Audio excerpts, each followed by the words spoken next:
Welcome to the Libraries and Weight Rooms podcast, your trusted source for simple strategies to improve your mental and physical fitness.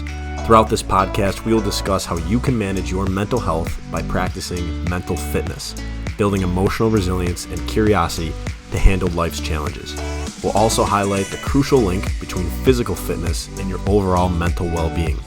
My name is DJ Ligori, and I want you to realize that you are not alone with this challenge. Thank you for taking the time to listen, and welcome to today's episode.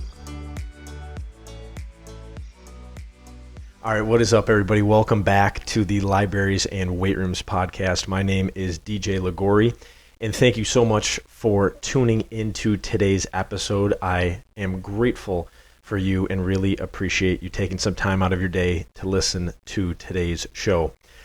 We are on episode number 113.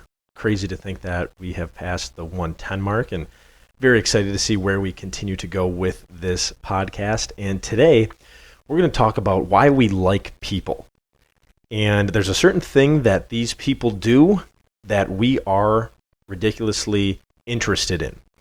And what I want to start this podcast off with is a story about the first ever, the inaugural Acres of Diamonds group session that we were ever a part of, that we ever ran. And this was with a local high school back in Rochester, New York.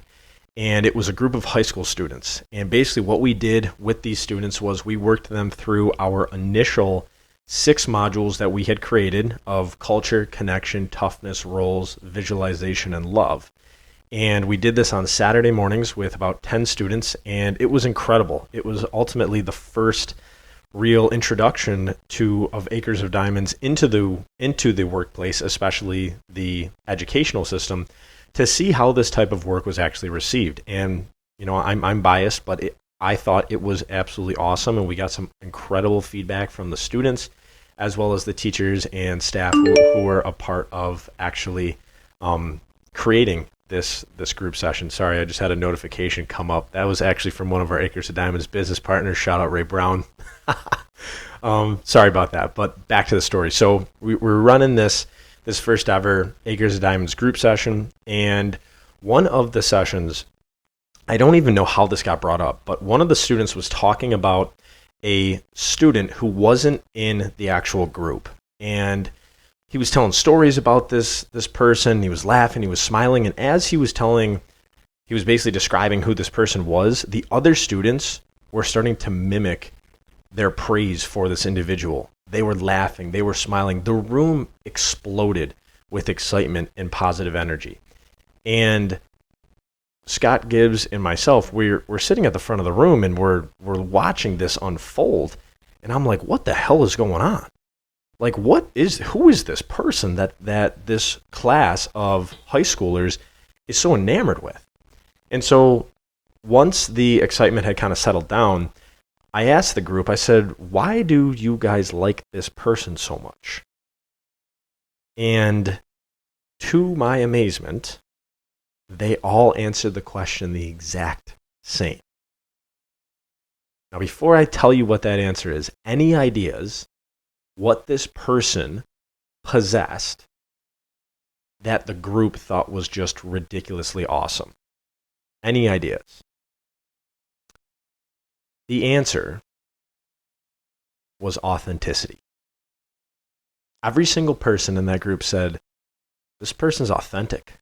They're their real self. They don't change to conform to other people. And I realized, just how powerful that was, that a group of high school students was already understanding the power of authenticity. And so the main idea for today's episode is for us to realize that we are ridiculously attracted to authentic people. Because authentic people do not need validation or approval from others. And what this ends up doing is this ends up creating confidence and strength within that person. They ooze confidence and strength. And we like being around confident and strong people because that's a reflection of who we are. we probably don't like to hang out with people who are fake or people who are weak. Because then we hang out with 5 people who are fake and weak. Guess who the 6th is going to be? So we actively look for confident and strong people because we want to be confident and strong as well. And so when it comes to being an authentic person, how does this necessarily relate to our mental fitness or our mental well-being? Well, authenticity creates alignment with who we are from an internal standpoint. It creates alignment with what you believe in, what your core values are. And when we become aligned with who we are internally, this reduces internal confusion and conflict, which then leads to greater clarity and greater stability. We don't become confused with who we are because we actively try to be authentic. Trying to be someone that we are not can be pretty stressful. We all probably know somebody who tries to impress you or tries to show you just how great they are when really, like, we've known that person for like 15, 20 years. And in the back of our head, we're like, that's not that person. That person is totally different than what they are talking about or how they are behaving. I've known that person since I was in 3rd grade. That is not who that person is. And as we observe people who are trying to be someone else, this is stressful, right? Because you're creating a level of uncertainty. Because when we lack authenticity, we have to continually align with what we are saying and what we are doing in creating this new altered fake version of ourselves, which really is not ourselves. So we have to continually keep remembering, wait, what's the fake version of me? Okay, yeah, let's continue to align back with that so then I can be accepted by this person or I can be accepted by this group of people. Now, don't get me wrong. I understand from an evolution standpoint, the person who broke away from the tribe was the one who was in the most danger. Staying a part of the community was safety. Well, I hate to break it to you, but we are not in tribal warfare anymore. All right, so it's okay for us to break away from that tribe and be our authentic selves because that's going to attract the right people into our life. I was once with a coaching client and I asked her what her greatest fear was. And she said her greatest fear was lying. I was like, what? The greatest fear is lying? She said, yeah, I am genuinely afraid of lying. And I said, tell me more about that. And she made such a good point. She said, when you tell a lie, you have to remember that lie. And that lie is going to lead to another lie. And then you have to remember that lie. And it's going to start a really nasty domino effect from that one lie. And 10 lies down the road, I'm going to have to remember all of those lies. And if I slip up, that's going to look fake. And that's going to look inauthentic. And she said, listen, I'm not saying I'm like lying all the time, but sometimes we might not want to be our authentic selves. Sometimes that might be a little scary. And I completely understand that. Sometimes we don't necessarily want to be vulnerable. We don't want to show people our insecurities or the things we're not that proud of. Yet, if we have the strength to do it, people are going to feel attracted to you. And you also, in turn, allow them to look inside themselves as well. You give them the key to essentially unlocking their own challenges, their own insecurities. You give them permission to basically say, hey, listen, this is what I'm doing internally to make sure that I'm being authentic. And that person then says, maybe I can do this too. Right? As we grow with our own authenticity, as we start to become more comfortable with it, this is how we create real connection with people.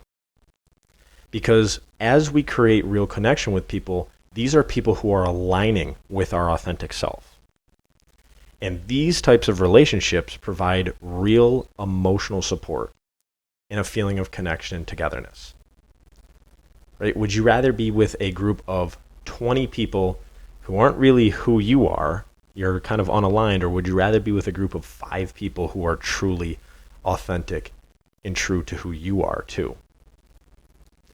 So it's important for us to realize that authenticity allows us to be mentally clear and allows us to create mental stability, which ultimately allows us to be more mentally fit because our brain has clarity, right? We're not confused with who we truly are because we are okay with being that authentic self.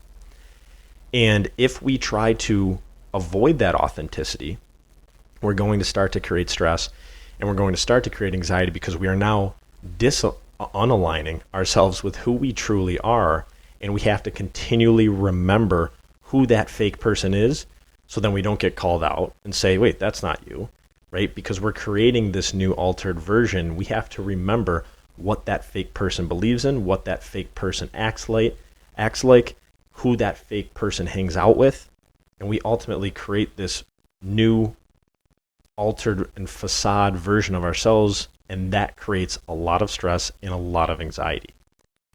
All right, so to kind of put a wrapper on this whole idea around authenticity, authenticity is a magnet for human attraction. If you want people to be more attracted to you, be more authentic.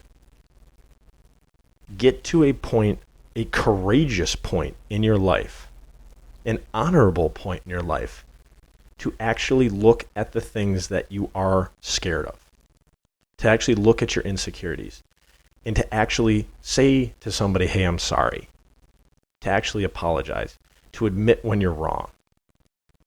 That stuff is fucking sexy.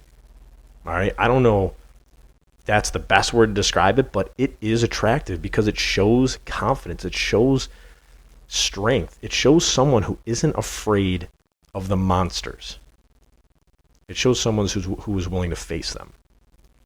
Authenticity is a magnet for human attraction. Authentic people do not look for approval or validation from others. It's always interesting. Next time everybody takes a picture of a group of people and they're getting ready to post on Instagram, see who runs to the camera to see how it looks. That's always interesting. That is one of the things that I always do is I say, nope, I don't care how it looks. Post it, put it wherever you want. I'm here with my friends. I look how I look. That's what it is. Keep an eye out for the people who run to the camera to make sure that it looks good. What does that tell you about them? Third thing, authentic people are aligned with their values, which reduces stress. My 3 core values are discipline, leadership, and love. Those are the 3 things that are the most important to me, and those are the 3 things that I want people to associate with who I am. All right, and I don't lack confusion with those core values because I've defined them and I've reflected on them and I've made them a part of my life. And if somebody does not align with discipline, leadership, or love, they probably aren't for me, and that's okay. Trying to be someone you're not leads to more stress. Remember the lies example.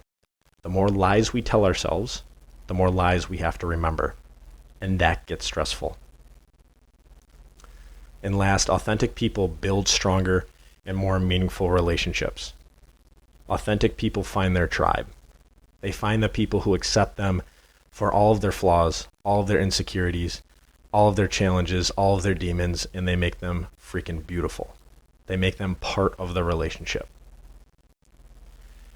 So what I want to do real quick too before I wrap up this episode is I want to ask 2 powerful questions, and I want to start getting into a habit of asking good questions at the end of these episodes.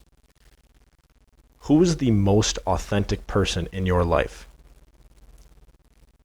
And number 2, how authentic are you? Think about those ideas, and thank you so much for tuning in to episode number 113 of the Libraries and Weight Rooms podcast. If this podcast resonated with you, give it a follow, give it a rating, give it a share. leave it a review. The other thing too that I wanted to mention, excuse me. The other thing that I wanted to mention was this podcast is actually inspired from one of our Daily Diamond emails.